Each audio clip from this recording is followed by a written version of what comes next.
IG ya, kalau setiap hari tuh kalau misalnya ada yang sedih, gue kayak sedih gitu. Ada yang lucu, gue ketawa-tawa sendiri, tau gak sih? Gue bipolar atau apa ya? Serem juga ya. Tapi lu jangan cepet-cepet self diagnosis sendiri gitu Kak. Oh gitu. Nah kita ngobrol sama narasumber kita satu ini, kita Saira. cek. Saira, welcome. Thank you semuanya. Makasih udah datang juga, makasih udah sempatin waktu ke sini. Nah jadi gini Kak, kenapa aku bawa Saira sini? Sebenarnya aku pingin tahu, kan kita kan hidup di era sosmed nih, media sosial, kita nggak bisa hidup tanpa handphone gitu. Nah kebetulan Saira itu dia bisa memberikan kayak self diagnosis kita. Kenapa ya kita Bisa ngecek gitu maksudnya? Ngecek gitu. Kayak tadi kamu kan bilang, Oh ini ngecek sendiri tuh gak boleh ya? Iya takutnya kan kita salah, ya kan? Kita nggak boleh menjudge orang langsung loh ya, dia bipolar apa enggak ya kan? Kita langsung ngobrol langsung deh sama Saira gimana. Oke, sekarang kita ngobrol sama Saira dan aku mau tahu basicnya Saira tuh apa sih? Iya, boleh perkenalkan dulu. Perkenalkan diri dulu. First of all, thank you for having me. Senang banget bisa ada di sini. Dan aku perkenalkan dulu, nama aku Saira Saima. Nah, basicku aku kuliah di psikologi juga. Sekarang lagi postgraduate program di ilmu komunikasi. Dan banyak ngobrolnya soal mental health issue dan juga feminis. Sebelumnya juga relate di beauty pageant industry. Feminist. Yes, I am a feminist and I'm proud of it. Dan kalau di beauty pageant industry sempat di kompetisi Miss Earth dan sempat di Putri Indonesia juga. Nah, itu bagian dari Banyak ya, banyak prestasinya. Tuh narsumnya, kisah kami nggak kaleng-kaleng ya kan. Kita selalu mengencourage other women out there and then to be inspired. Katanya Saira itu presenter dan host juga ya? Betul, aktif di dunia public speaking juga as a presenter dan juga MC. Jadi memang rame di area sana gitu. Coaching juga di area public speaking dan banyak soal mental health juga. Oh oke, yang kita mau bahas nih apa dulu nih? Aku pengen tahu, jadi sebenarnya Kak, ini tuh udah kayak adik-adikan aku dulunya, karena kita sempat satu manajemen ya kan. Betul. Tapi waktu itu bedanya karena dia masih ya gimana ya, beda umur 2 tahun ya. Ya kan? Jadi dia ikutlah Miss Pageant itu dan dia menang. Dan kebetulan kan kalau masuk Miss Pageant itu kan nggak mungkin dari beauty aja, bener kan Kak? Dia harus ada brainnya juga. Behavior. Tapi pas aku ngambil insight dari dia nih, orang kok bagus banget ngambil mental health dan itu konsisten sampai sekarang aku ngeliat gitu. Kenapa sih Saira? Kenapa sih kamu benar-benar fokusnya di mental health itu? Kalau focusing di mental health itu karena dari jurusan juga sebelumnya psikologi. Tapi sejak kecil pun aku memang punya concern karena ngerasa hal ini penting nih. Puji Tuhan juga belakangan tahun ini kan banyak orang concern di mental health-nya tinggi kan. Ya, berani betul. buat speak up juga dan mental health. Kalau orang yang punya illness atau sakitnya pun mereka nggak merasa harus dapat stigma karena udah banyak orang yang berani speak up. Kalau dulu kan labelnya stigmanya kayak orang gila nih, gimana nih gitu. Jadi aib ya. Betul, perkembangannya tuh evolve banget sampai ke sekarang dan aku senangnya adalah udah banyak orang yang aware. Cuman kadang memang benar ada yang self diagnose, itu berbahaya juga karena jadinya kita yang belum benar-benar sakit beneran nih, saya mencurigai kita sakit. Nah, membawa diri nih dengan mood, emotion, tendensi-tendensinya relate ke sana dan itu kan sebenarnya bahaya. Nah, jadi lebih baik kita juga didiagnosa secara profesional. Dan juga tetap improve nih apa yang jadi keunggulan kita karena keunggulan itu kan ada banyak skill-nya di luar sana. Skill-skill kita yang secara technical ataupun skill dari mindset. Mindset itu pun buat aku sendiri itu juga skill karena program pikiran gimana Penting kita ya, mau mindset menjaga. ya. Ya, betul. Mindset ya. Betul, ini jatuhnya di intrapersonal skill itu. Jadi seberapa besar kita membangun program mindset kita sendiri supaya itu kuat, supaya itu bisa mengarahkan kita. Jadi tahu nih setirnya kita tuh nggak mudah tersetir sama ini info-info di sosial media. Kalau ada info gimana sih cara ngefilter info itu aku menerimanya kayak apa supaya aku nggak terlalu terdampak.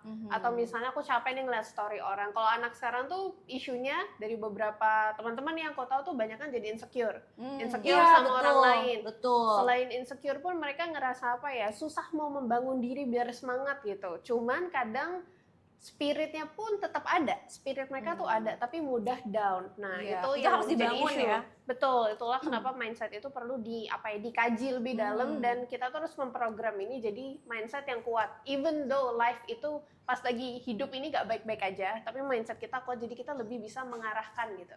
Jadi kalau misalkan something makes you sad, something makes you feel down atau lagi insecure because of something, kamu tahu nih setirnya baiknya kayak apa. Biar hidupku terkontrol, biar lebih nyaman, biar lebih tenang nih. Karena kan kita hidup di dalam pikiran kita kan sebenarnya. How to feel peaceful and at ease even though it's not okay, ataupun kalau lagi okay kan juga bagus banget. Jadi we protect ourselves juga. Tapi balik lagi kayak tadi nih kayak pertanyaan kakak gitu kan. Kakak kan kayak misalnya ngeliat kadang-kadang kan perempuan itu dipengaruhi dengan mood ya kak ya. Kayak kakak tuh suka hormonal juga. Betul, juga. true, Which is true. kan kayak dia suka ngeliat story kadang sedih. Somehow sebenarnya dia juga nggak tahu kesedihannya tuh apa gitu loh. Apa dia being like hormonal juga. Nah itu gimana ya? Atau PMS. PMS itu juga bisa kan. Nah itu tuh Betul. maksud aku emang harus di mindset tuh harus dibentuk juga seperti itu. Betul, karena kalau misalnya faktor hormonal itu kan biologis ya. Yes. Jadi mau nggak mau pasti ada. Dan sebagai perempuan kita punya jadwal bulanan juga untuk memproses sesuatu dan bukan terjadi pas PMS doang. Sekarang kan orang-orang udah tahu ya kayak ada luteal phase, ada ovulation phase itu Nah, itu yang aku baru denger weekly. tuh. Nah, konkretnya tuh ada 4 phase. Jadi selama sebulan ini 4 minggu kita ngerasain 4 hal yang berbeda. Betul. Nah, Betul. ini orang-orang jangan sembarangan ngomong harus kita dijelasin, harus apa dijelasin. kadang-kadang suka dibilang ih bipolar deh lo bipolar Iya, kan iya. yang banyak ngomong Betul, tuh ke betul. perempuan. Enggak, kita nggak setuju nih dengerin dulu nih Serang ngomong. Nanti juga Silakan, bisa Serang. dicek lagi detailnya ya. Jadi pace ini tuh pun mempengaruhi kita kapan pas kita ovulation. Itu biasa kita masih ngerasa kayak cheerful, tenang. Tapi ada a week before-nya kita ngerasa grumpy banget karena hormonalnya lagi ngebentuk proses ovulation ini. Oke. Nanti setelah itu kita tuh just feeling normally normal. Itu after period around 4-5 days, nanti we start the cycle again. Dan itu nggak pernah berhenti sampai kita menopause. Oh, jadi after 5 days itu udah will Kita be better. menjalani fase-fase di mana hormonal, karena kita cuma punya hormon testosteron yang lumayan tinggi pas Oke. lagi on period. Jadi itu kenapa banyakkan cewek bisa lebih tension, sensitif, Oh, karena marah. testosteron itu. Ya, dan sebenarnya pria kan punya itu terus nih. Iya. Tapi kalau kita dapat imbuhan biar lebih gede nih, itu pas kita lagi di on that pace on menstrual cycle-nya kita. Jadi it's very important untuk notice nih, aku lagi di proses apa sekarang. Dan bukan supaya kita aku emosional karena aku lagi period. No, bukan cuma karena itu, tuh supaya kita kenal sama diri kita juga. Bukan jadi supaya orang lain mengerti kita terus, tapi kita yang harus ngerti nih, aku di fase ini ngontrol dan menjaganya itu kayak gimana. Jadi bukan kita meminta pengertian mereka terus, karena capability mereka mengerti kita kan di kapabilitas mereka. Tapi capability kita nih, Kita yang lebih tinggi ya. Ya, kita harus memahami diri dulu. Aku nge-treat diriku baiknya kayak gimana ya. Dan mengelolanya pun bukan membebaskan, aku lagi hormonal gini jadi udahlah aku Bisa begini aja. ugal-ugalan Ya. gitu ya. Kita harus bisa bukan menahan tapi mengekspresikannya jadi lebih baik. Jadi kalau mau marah-marah mungkin diganti di substitutes, mungkin ke olahraga atau ke menulis sesuatu, atau kalau mau menonton sesuatu pun kita ngontrol nih, karena vibes itu manifestasi, Iya, affirmation itu berpengaruh ya. datang dari apa yang kita nonton juga. Aku udah di tahap yang kalau lihat berita negatif udah aku lihat title-nya aja, oke, aku nggak perlu meresapi ini karena aku di kondisi yang mungkin ngeresapnya lebih banyak nih. Oke. Nah, jadi kalau aku lagi saya nggak gencana nih kalau Koreanya. Gencana. Jadi aku nggak harus ngeresap semua itu as a whole gitu. Jadi kita kontrol dan kita Jadi filter. kita mengontrol kapan kita bisa menonton sesuatu gitu ya, mana yang we harus choose what ya, we see. we choose yang good one saja. Oh, Ya, gitu. it's very important karena apalagi cewek itu karena dari pengaruh cycle kita dan empathy kita memang lebih tinggi. Empathy kita lebih tinggi dan I wanna talk about this. Kalau misalkan ngobrolin cowok tuh lebih logika, cewek lebih emosional. I hate that. Oh iya? Karena Iya sebenarnya- bener-bener tuh. Karena kalau Cowok-cowok ngomong- dengerin ya, dengerin. Sebenarnya it's not something yang bukan cowok tuh, cowok logika ada, cewek juga ada. Tapi kita tuh emosionalnya lebih tinggi. Bukan emosional berarti marah-marahnya, emotional intelligence. Oke. Jadi kemampuan dasar basic cewek buat ngontrol, karena kita dari fase kecil sampai besar itu dibesarkan, terutama kita di budaya patriarki ya. Jadi repress-nya, edukasi yang kita dapat, tekanan dari hormonal dan juga cycle hidup, dan tuntutan-tuntutan ya secara nggak langsung sekarang makin intens dengan adanya sosial media. Tuntutan how to look beautiful, how to have a good skin. Kalau kamu tampil muda berarti kamu yang terbaik gitu. Jadi kalau orang nggak tampil muda, is it something wrong with them? Jadi tekanan-tekanan kayak gitu kan ngumpul jadi banyak. Cewek itu sebenarnya bisa mengendalikan emotional intelligence yang lebih baik. Nanti bisa dicari juga beberapa research tuh ngomongin itu. Bukan berarti cowok itu malah concern mereka adalah kemampuan emosionalnya. emotional intelligence, karena kebanyakan ketika marah ngeluapinnya dengan cara nggak sehat misalnya. Tapi kalau cewek karena dia notice emotionnya lebih cepat, rearrange-nya itu lebih terkontrol.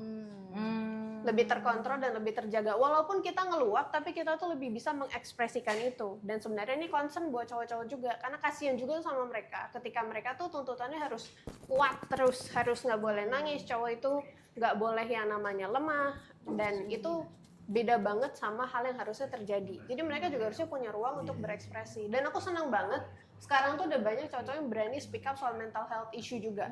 Jadi bukan seolah-olah itu topiknya wanita aja, tapi cowok juga bisa ngeluarin tentang isu ini. Oke, berarti dari insight ini kita harap semua cowok-cowok di sana juga mengerti soal ini. Jadi jangan gampang menjudge orang mentang-mentang bipolar dulu ya, waktu artis ya siapa-siapa itu ya kan. Lo bipolar deh, lo ada kayak mental illness deh. Sembarangan lo kalau ngomong, denger dulu ya kan. Gak bisa sembarangan ngejudge gitu ya kan. Kita soalnya punya tadi berapa hormonis itu ya? Ya, hormones itu dan juga kemampuan mengelolanya itu secara biologis kita lebih punya chance untuk mengelola itu lebih banyak daripada cowok-cowok. Nah, untuk ngeceknya itu kita gimana caranya? Kalau ngecek, aku saranin terbaik jangan pakai tes yang ada di Google. Oh, oke. Even though itu berbayar. Jadi kita harus Sorry, datang Google. langsung ke Ya, psikolog lebih ya? baik itu kita kalau mau beneran mau tahu secara konkret ambil assessment dan tes yang memang beneran gitu. Jadi tes yang di lembaga psikologi juga kita memang tahu nih diri kita kayak apa buat karakter developmentnya. Jadi lebih cocok kemana, pengelolaan kayak apa, dan kalau memang ada concern itu juga diterapi dengan baik gitu.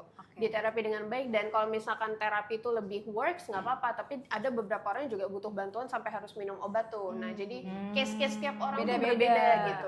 Ya berarti benar ya, berarti kita nggak boleh sembarangan ya kak ya. Betul. Bukan berarti kita kalau misalnya kayak tadi kakak cuma liatin story orang tuh sedih atau segala macam, itu bukan berarti ada sesuatu, mungkin hormonnya juga. Kebenaran aja kan. lagi melo gitu. Iya, kita masih usia produktif, jadi harap dimengerti ya kan. Betul, Aduh. Assalamualaikum. Maaf aku Rere. Aduh. Maaf ya aku telat. Tadi aku isolasi diri aku sendiri karena aku pengen marah-marah terus bawaannya. Emosi. Aku tuh belum bisa anger management gitu loh. Cuco ya Serius, kan. anger Iya, ini kayaknya aku tuh kena deh. Kena mental deh. Wow. Oh, nanti bisa dicek langsung. Jadi gimana nih? Dicek di sini. Bisa dicek nggak aku agak gila nggak? Sekali lagi ya sahabat kami di sana, kita kedatangan Rere Sarwono. Baru datang dia ya, baru datang. Tapi kali ini gue lihat kayak lo cantik ya. Ada apa ini ya? Dari mana? Bright ya Shine kan. bright like a biar terang. diamond. Walaupun tanggal tua biar terang. Oke, tadi ngebahas mental-mental ya kan. Aku tuh pingin tahu sebenarnya, dari mental issue itu aku pingin tahu gimana kamu survive dalam kompetisi Putri Indonesia tahun 2022. Oke, that's a good point. Karena di Putri Indonesia sendiri journey-nya lumayan wow. Iya. Karena kebetulan juga di tahunku itu setelah COVID happen during 2020-2021 dan kompetisinya itu baru balik lagi pas tahun 2022. Dan I remember aku prepare lumayan lama nih buat proses audition selama 2021 tuh training yang public speaking, catwalk, terus Q&A, things like that itu di prepare secara matang gitu. Terus berlanjut sampai ada juga Omicron dan lain-lain. Jadi COVID itu kayak menunda sesuatu, ini sesuatu. Cuman survive on that thing itu adalah trying to be as humanly possible. Aku berusaha mendigest sesuatu, tapi juga melihat ke belakang ternyata aku banyak merepress emotion gitu kak. Jadi kayak aku nggak bisa meluapkan dan nggak bisa terlalu jadi diri sendiri juga waktu itu karena aku mengikuti tuntutan yang ada. Dan itu it cause me stress tanpa aku tahu nih, tanpa aku notice. Jadi kayak keep going on. Berapa going lama on, kamu gitu. taunya kamu stres? Kayak aku stres deh nih kayak gini-gini nih karena bukan apa yang aku mau nih sebenarnya gitu. Sebenarnya itu hal yang aku mau nih, cuman when you go through it ada certain things that you need to happen and make it as a social standard juga kan. Nah jadi kadang ada yang aku proses pembentukan diri ya, jadi stresnya itu maybe bukan sesuatu yang tidak aku sukai tapi sesuatu yang belum biasa dan ternyata harus dibiasakan. Oh jadi dari kebiasaan ya? Ya jadi sesuatu yang kita manage-nya kayak gimana. Dan perjalanan di Putrinya itu kalau di tahun aku di batchku tuh lumayan panjang. Jadi dari audisi yang Januari sampai benar-benar karantinanya tuh di bulan Mei, almost a month. Jadi di during itu kan preparation banyak banget nih, penundaan ini dan itu. Jadi sempat menang di challenge public speaking juga waktu itu di Q&A session. Terus kita went through banyak banget lah challenge-challenge yang ada dan prosesnya, tapi kan ada di tengah COVID juga ya. The stress kind of preparationnya, kita harus bikin video profile, things like that tuh ada limitation tertentu juga. Jadi lumayan repot, tapi it's caused me exhausted juga. Dan aku fight-nya itu I don't have a huge team at the time gitu. Ya kamu bergerak sendiri kan? Aku bergerak sendiri like a crazy person. Ada sih apa ya, sebuah lembaga juga yang support gitu, yang membantu. Tapi kayak the whole thing behind the scene is coming from my head. Tapi that's a journey juga yang aku banggakan sih. Even though it's not that easy, tapi aku bangga karena resultnya dari aku audisi lolos sampai berada di titik sekarang. Kalau aku I'm proud to say by my own morality and anything, itu journey-nya by my own. Iya, aku proud juga loh dengan apa yang dia dapat, karena aku waktu itu binder ya, pada saat itu aku ngikutin kamu banget dan kamu on ground sendiri I itu go semua. to fitting awards di tempat yang jauh-jauh berkali-kali, manage and then training, kadang udah yang benar-benar sendiri nih. Iya, betul. Kebetulan yang ikut seleksi dari kelompok yang aku tahu tuh pun pada saat itu yang lolos aku aja. Jadi after that aku I was alone sampai aku ketemu teman-teman di batchku dan berjuang bareng kan di sana. Outcome-nya pun yang aku syukuri adalah karena aku di-entertain juga, jadi masih relate dengan journey di Putri itu. Dan sampai detik ini as I said ya, after itu pun ada di-entertain itu ada journey juga sendiri ya kan. As we know pasti ada banyak up and downs. Tapi dari sana aku ngambil pesan-pesan moralitas nih. Aku tahu aku orang kayak apa, aku tahu apa yang ingin aku kejar, dan aku tahu cara mau menggapai itu by my own standard yang menurutku make sense buat aku. If it doesn't make sense to me, I shouldn't force myself to do it. Kalau nggak make sense buat aku, I don't have to be a certain person atau change something that I don't have to. Nah, hal-hal seperti itu. But that's make me proud karena juga senangnya karena ya ini sih, karena sekarang orang udah banyak yang tahu soal mental health dan isu, jadi orang tuh bisa jadi bangga dengan journey dan pilihannya. Kalo jadi dulu apa yang susah, kamu mau sekarang orang tuh alhamdulillahnya mereka udah pada tahu dan pada aware ya. Oke, congratulations ya, keren banget. Gimana Ibu Rere dengan tanggapan Putri Indonesia ini? Ini juga finalis ini tahun berapa? Oh iya, seniorku 1985. Kompetisinya belum ada. Kita Piala Citra kalau zaman dulu, Body Lotion. Baru ada Piala Citra. Iya, terus itu kalau zaman dulu ya, orang-orang kan masih tabu ya ngomongin tentang mental health. Lu gila kali ya, kan bilangnya gila apa segala macem gitu. Kalau dulu tuh konotasinya stres, kayak stres ya, itu gila ya, itu udah kayak padahal sekarang kita udah kenalan kayak tadi ada bipolar, ada banyak banget isu anxiety, tapi orang-orang ngomong kayak Gen Z anxiety gitu. Sebenarnya enggak juga, karena semudah itu let's say dunia teknologi ini merangkum stigma buat Gen Z itu anxiety dan mereka orang yang lemah misalnya. Tapi tapi dia punya second account. Gen Z, halo Gen Z, kenapa kamu nggak pede? Third account juga. Kenapa yang third account lo mau ngepoin orang mulu ya kan?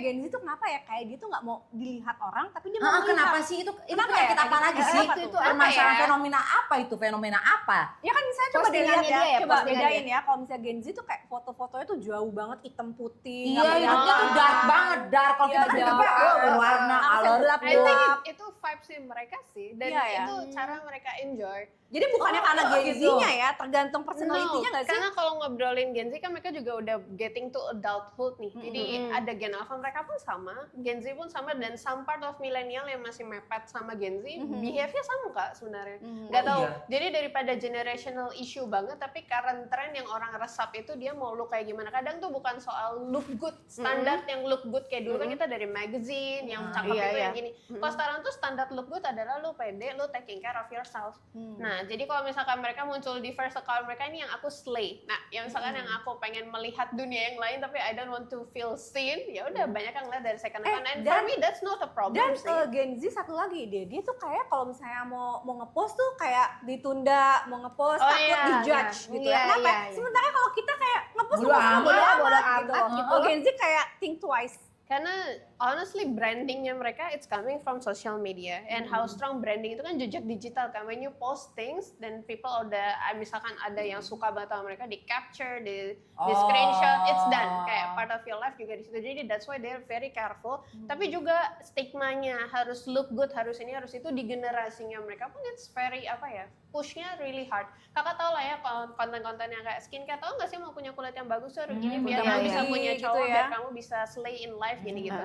Standar yang dibikin pun bikin mereka tuh di push really hard. Tapi yang aku senang juga adalah mereka mau memfollow something yang is not easy. Even though susahnya tuh banyak nih, harus ngikutin stigma, harus capek, harus repot, tapi mereka mau fight. Mereka itu mau fight. Menurutku malah spirit dari berjuang itu di mereka lumayan tinggi, walaupun banyak orang yang bilang stigmanya apa sih, mereka tuh anxiety, give up gitu. Tapi for me, the way I see it, mereka tahu nih cara orang nge-treat mereka kalau it's not deserving them, kenapa aku harus maksa aku di situ? Jadi kalau aku mau membuat diriku matang, proses ada banyak kok. Jadi mereka lebih memilih di mana mau repot. Jadi gitu, tempat aku mau repot dan mau berjuang tuh di tempat yang seperti ini. Kalau tempat yang ini, aku bisa repot tapi nggak menghargai aku, why I'm here gitu. Good insight banget ya, terlalu deep loh, dia ngedigingin sampai dia tahu loh gengsi itu harus gimana. Padahal kalau kita sih, ya memang sebenarnya kita no problem ya kan. Iya. Mau second account, third account, mau apa selalu lah. Lo ini kita tapi I love the confidence sih, kakak iya, bisa langsung gitu, confidence aja, nggak masalah ya kan, tuh balik-balik lagi tuh, tuh self love. Terus kalau misalnya kayak untuk self love itu tuh ya, gimana sih untuk mencapai self love dan supaya kita tuh sukses, kita harus love ourselves kan? Nah itu gimana caranya? Sebenarnya self love itu juga bagian dari love and hate yourself. Kalau for me, karena ada bagian yang kamu kadang seneng sama dirimu, tapi kenapa sih aku juga kayak gitu? Iya, setuju. Itu part yang kayak going on terus, dan love yourself actually itu buat aku, dan I think beberapa orang juga relate atau psikolog di luar sana tuh lifelong journey. Jadi kayak nggak bisa kita self love detik ini, setahun ini kita improve terus nanti sampai tua tuh udah nggak self love lagi. Atau konotasinya tuh kalau di psikologi itu namanya self esteem. Bukan cuma kita confidence, tapi kita bisa embrace diri kita ini kayak gimana, jelek dan baiknya, tapi sama-sama diterima. Sama sering tahu ini nggak sih Kak, yang sering dibilang kalau orang-orang ada yang obese atau overweight, terus mereka nyatain diri self love itu juga dapat stigma yang makan terus. Ya kamu ya udah self love terus aja, jadi kamu gitu nggak sehat. Karena kadang ada orang yang kayak gitu ya. Itu tuh bukan self love ya? Actually it's not. Itu benar bukan self love, karena sebenarnya ketika dia masih bisa nerima diri dia nih, tapi dia willing to improve. Mau juga sehat, jadi nggak cuma nerima aja, aku mau sakit, aku mau gini, tapi getting better. Tapi kita nggak bisa bilang, lo kok self love tetap kayak gini sih, bukan kita yang tahu, kita nggak tahu behind the scene. Nah self love yang lebih baik dikelola sama mereka adalah ketika mereka masih di kondisi itu, mereka nggak harus membenci dirinya juga sambil bertumbuh. Karena bayangin nggak sih, kita mau bertumbuh tapi we hate ourselves. Yes. Itu kan perjalanannya it's so bad gitu. Yeah. Tapi kita harus masih bisa nerima sisi yang ini, karena tanpa sisi yang ini pun kita nggak akan nyampe ke titik itu. That's why during the moment you feel really tough, misalkan teman-teman yang obese atau overweight, dia itu progresi, dia harus nerima diri dia yang itu, tapi mau getting better, mau sehat dan lain-lain. Ini bukan obese is bad, not about body shaming ya, karena kan ada yang memang health problems relate di situ. Dan orang sekarang juga tahu kayak mempermudah gerak tubuh, gerak fisik di publik itu emang lebih mudah seperti apa. Tapi kita nggak boleh nyalahin juga kenapa seseorang kayak gitu. Kita nggak tahu mereka ada yang binge eating, ada yang eating disorder, ada juga bukan yang obese pun yang mungkin kurus banget aja tuh dapat masalah, dapat issue. Lu kok kurus banget sih, kayak penyakitan kayak Salah gitu. juga ya, Stigmanya is so much. Jadi we never know what's going on behind people's mind. Kita nggak pernah tahu apa yang terjadi. That's why self love itu journey yang harus diterima, tapi juga kita getting better. Self love itu bukan cuma soal menerima, tapi getting better. Harus getting better ya. True. Analisa orang-orang gitu ya. Kerjaannya, terus kegiatannya apa lagi? Selain seperti itu. Saat ini banyak aktif di public speaking, American as presenter, as an MC juga, dan juga coaching sih. Coaching juga. Kalau coaching tuh gimana tuh? Bisa jelasin nggak? Kalau coaching aku di intrapersonal skill, it's related to branding juga, tapi intrapersonal the way the mindset works, lebih kayak tadi soal emotional intelligence, self confidence, self regulation, awareness kita tuh kayak gimana. Karena tanpa itu percayalah kita hari ini pun nggak bakal ada di sini. Kalau tanpa mindset kita mau ngelakuin sesuatu, everyone in this room nggak akan ada di sini kalau dia nggak punya pola pikir yang dijaga dengan baik. Kalau kita orangnya asal-asalan dan nggak ketata, we are not here today. Gimana cara kita semua bisa ada di ruangan yang sama, tapi proses gimana kita ada di sini, we went through it different way kan, nggak mungkin sama. Nah itu intrapersonal skill juga tuh, manage mindset, mau dapetin goals ke depan, cara ngedapetin itu di intrapersonal itu. Jadi aku baik sharing soal itu dan juga relate ke public speaking. I also teach about public Kayaknya speaking. aku mau daftar jadi pasien. Kalau kamu coaching itu kamu buka kelas online apa offline? Ada online, ada offline. Tapi sekarang ini aku lagi partneran sama sebuah lembaga juga. Jadi Oke. banyak bareng sama lembaga itu. Tapi without itu juga aku juga engage on my own. Oh, mau daftar ya? Gimana tuh daftar? Bisa daftar. Daftar. Kalau Bisa. sementara aku yang aktif di lembaganya dulu nih. Jadi kalau mau coba dan lembaganya namanya Sangsang. Di situ aku ngajarin aktif online by weekly. Nanti kalau mereka ada kelas offline, I also go through. Dan kalau misalnya ada klien-klien nih yang ngajakin aku buat partnering, buat minta ngajarin, I will go. I'll go with them. Oke, Oke, I'm the one. My student. Rere Oh juga. my God. Itu nggak ada limited untuk age-nya nggak? No. Masuk Re, masuk Re. Boleh. Lu mau kan? Mau manage emosi gue dengan anak-anak Gen Z di bawah gue gitu. Tim gue itu yang harus gue ini aja dulu kalian Oh, daripada bebas. selalu gue marah-marah kan, jadi kayaknya ibu perlu anger management, perlu ini. Malah ibu mah bukan anger management, tanggal tua. Dipengaruhi banyak Beda ya. dengan tanggal tua. Efek-efek tanggal tua. Tapi actually it's true loh, karena all age itu bisa di manage. Karena orang kira yang muda doang kan, yang harus belajar. Sebenarnya setiap umur, karena tiap umur kita kan ada ilmu kan. Jadi Kalau misalkan gini nih ya kan, kita ada, gue langsung nih curhat. Ini ada Gimana, satu gimana? orang tua, Pak Eko. nih kita nih ngomongin mama, ngomongin mama, umur 75 Wah, nih ada. emak gue.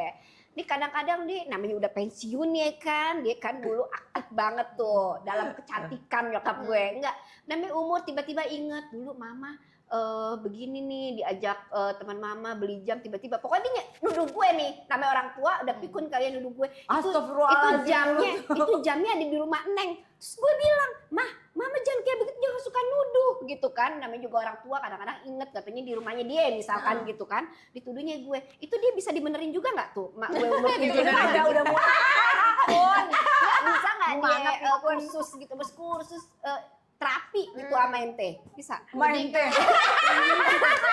Enggak sih.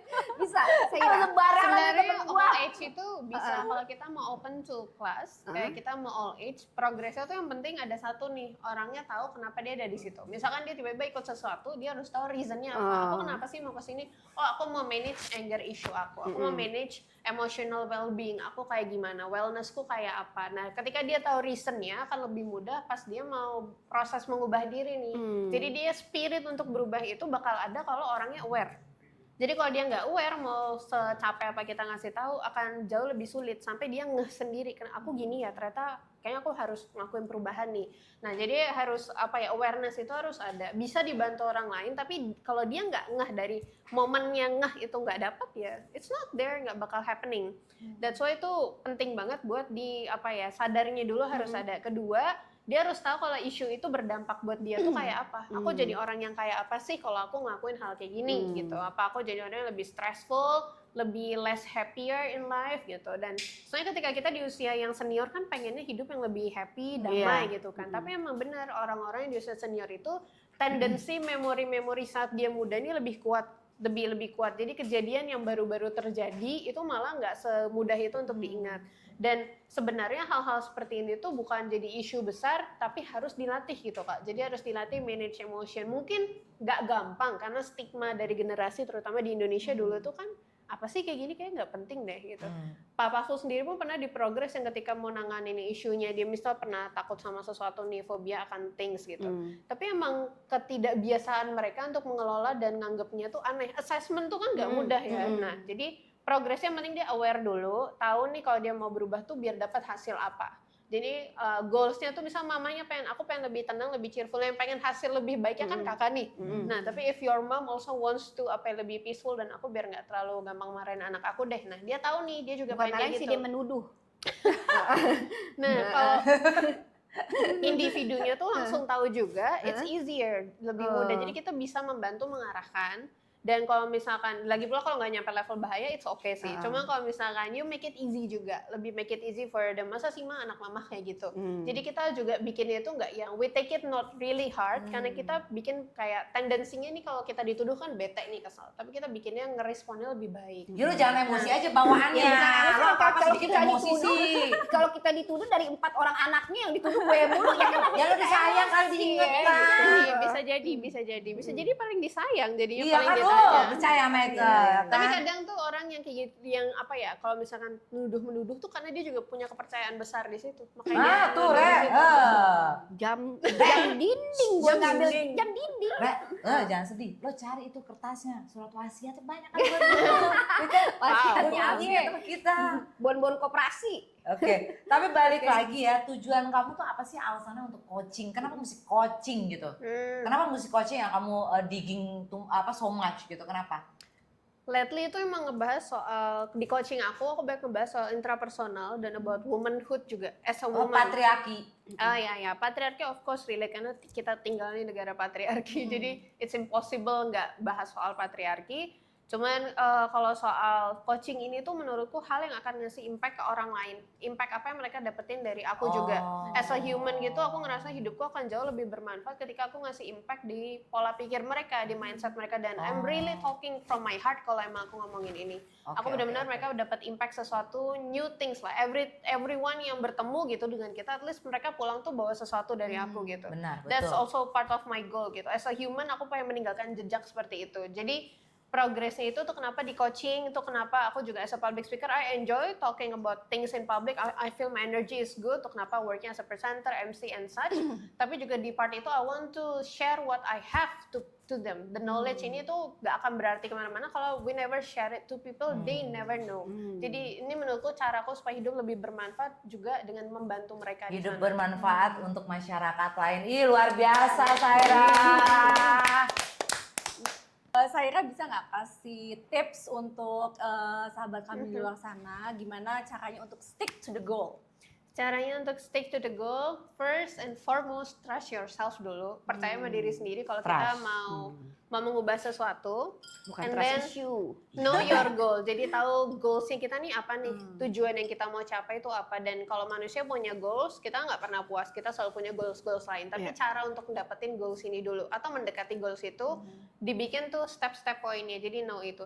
Dan yang ketiga menurutku adalah tahu alasan kenapa kita mau mulai. Jadi tanpa tahu the reason why we want to start, kita nggak akan mudah nyampe ke situ. Aku pengen jadi content creator yang punya 5 juta followers. Aku pengen jadi atlet yang punya prestasi emas di SEA Games or whatever. Tapi tanpa kita tahu alasan mau mulainya itu apa. Remember what is your start gitu. Remember your start and remember yang terakhir adalah remember your why. Why it needs to be happen. Apa yang akan kamu dapat dari situ. For me itu cara buat stick to the goal is remembering what, why, trustnya dan juga willing to take the progress. We analyze things how to make it happen gitu. Jadi realistic juga, nggak cuma dreaming around, tapi we make a realistic points. Wake up. Don't dreaming around ya. Wake up. Remember. Tapi itu bagus juga ya. Harusnya dari zaman dulu tuh ada tuh hal-hal kayak gini. Harusnya. Supposed to be. Oh zaman dulu kan kita tuh kayak nggak tahu ya kita mau jadi apa yang kita suka. Misalnya kita mau jadi dokter gitu kan udah ada arahannya sekolah dulu ini segala macam. Nah, kalau dulu tuh nggak ada arahan seperti kayak gini gitu loh. Kita mau jadi apa yang kita suka. Kayaknya ya udah terserah lo deh mau ngapain gitu. Kalau ini kan lebih terarah. Arrangementnya itu kenapa? Education itu important dan bagian dari perempuan itu kan perannya di rumah. Kalau dia ingin jadi seorang ibu juga, itu adalah perannya mau nggak mau ngasih edukasi juga ke anak. Ayah juga tetap ngasih edukasi ya. Jadi biar nggak fatherless country kita. Ayah tetap ngasih edukasi. Perempuan juga ada, cuman sentuhan dari ibu tuh kan emotional touch-nya mungkin lebih tinggi. Jadi itu peran kita pertama buat ngasih itu dampak ke anak, buat awareness dia mau jalanin hidup kayak apa. Jadi we can start from ourselves juga. Emang mungkin dari sistem kurikulum diharapkan ke depannya lebih getting better at this, hopefully. Lebih bisa men-suggest orang soal mental health itu bisa dimasukin kurikulum ataupun kayak mau brandingnya kita atau arahan ke anak-anak. Dulu aku pernah ngalamin, sekolahku juga cukup bagus, dia ngasih tahu buat yang kita harus arrange kalau mau ngarahin diri nih, skillku ada apa aja. Jadi skillnya pun nggak cuma skill yang kayak nari, nyanyi, tapi intrapersonal skillku tuh itu apa, skill, ya? bagusnya apa. It's also skill. Confidence is actually a skill. Not so many people tuh bisa nggak percaya confidence itu bukan skill, sebenarnya itu skill karena confidence itu bisa dilatih. Nah, jadi progress yang kita bikin tuh harus kita hargai juga. Dan we as a woman, this is the power that we have. Untuk nge-influence anak-anak ataupun orang di sekitar kita. Jadi untuk sahabat kami yang di rumah sana, untuk improve yourself itu nggak mesti melihat dari ages. Karena kalau misalnya, enggak, kadang-kadang aku pikir aku umurnya segini enggak. Semua itu emang dari keinginan diri sendiri dan kita harus embrace, ya kan? Bener nggak, Saira? Embrace the quality of life juga. Tuh tolong dicatat sahabat kami. Oke? Jangan lupa ada satu lagi. Apa tuh? Tadi apa ya? Kata Saira tuh. Emotional Emotional intelligence. intelligence. Ya. Emotional intelligence is a good point karena semua gender harus bisa Nah, dan itu kita penting. harus ngelola harap dengan baik. harap dipelajari lagi juga itu bagi para laki-laki di sana ya, tolong jangan menuduh-nuduh ini apa mentang-mentang Kesetaraan bipolar gender apa. ya. Itu bukan Jangan, soal jangan. biologis. Equal ya. Gender. Equal ya. Equal Jadi ya. Equality. Equality harap itu. dipahami bahwa kami itu punya 4 hormon itu tadi ya kan, ya kan. Boleh Tapi memang- sekali nggak Kak? Aku nggak salah something. Oke, Kalau boleh. soal kesetaraan gender itu kadang banyak salah kaprahnya tuh orang-orang tuh pengen ngomongin faktor biologis. Kalau cowok ngangkat berat, ini dia cewek ngangkat berat juga. Soalnya itu bukan soal biologis ya, bukan soal faktor fisik. Gender tuh social role-nya, perannya. Kalau misalnya kita kerja sama manajer di kantor, cowok sama cewek gajinya harus sama nih, nggak boleh ada yang kurang atau lebih, atau kesempatan dapat kerjanya harusnya sama, lebih ke situ. Aku pengen Oke. meluruskan itu karena banyak banget yang salah kaprah ngirain tuh faktor fisik. Nah itu peran sosialnya kita. Oh, Gitu. jadi perannya jadi tetap masing-masing ya, Betul, perempuan, betul. laki-laki ya, nggak Jadi bisa disamain. bukan soal faktor fisik karena biologis kita emang lahirnya beda kemampuan, tapi ini soal peran sosial. Peran itunya. sosial berarti ya, yang Tapi harus lebih- iya, yang harus benar. digaris bawah itu adalah peran sosial tapi bukan untuk perbedaan gender Iya, ya kan. itu Ingat kesetaraan sekali lagi gender sahabat tuh kami. itu. Kesetaraan gender. Kesetaraan Iya, peran gender. sosialnya Peran yang sosial. dilihat, Dan bukan sama- biologisnya. Ya, sama Yes. satu lagi emosional juga ya kan, kita harus Emotional belajar intelligence. intelligence. Cowok cewek harus Emotional bisa embrace. intelligence sahabat kami. So, Itu seru cari banget aja, ya. cari aja tuh emotional intelligence tuh lu browsing aja gitu kalau nggak paham. Iya. Kalau Chat ada GPT. langsung dong ke Saira. Iya, Iya, Langsung coaching dong kan? nanti dengan Saira. Mudahnya oke? ke chat GPT, susah boleh Kak. Oh, tuh. silakan, Oke. silakan. Benar. Ya kan? Oke, sahabat kami seru banget hari ini kita kedatangan Inspire Woman satu lagi untuk kalian. Ambil semua inspirasinya untuk kalian lebih improve lagi. Oke, Saira, thank you so Thank you much. so Thank you so much. much. Thank you so much, Saira. Thank you so much for Kami. having me. Aku belajar banyak dan akan terus belajar juga. Wow, Terima kasih. thank Oke, you. semangat ya.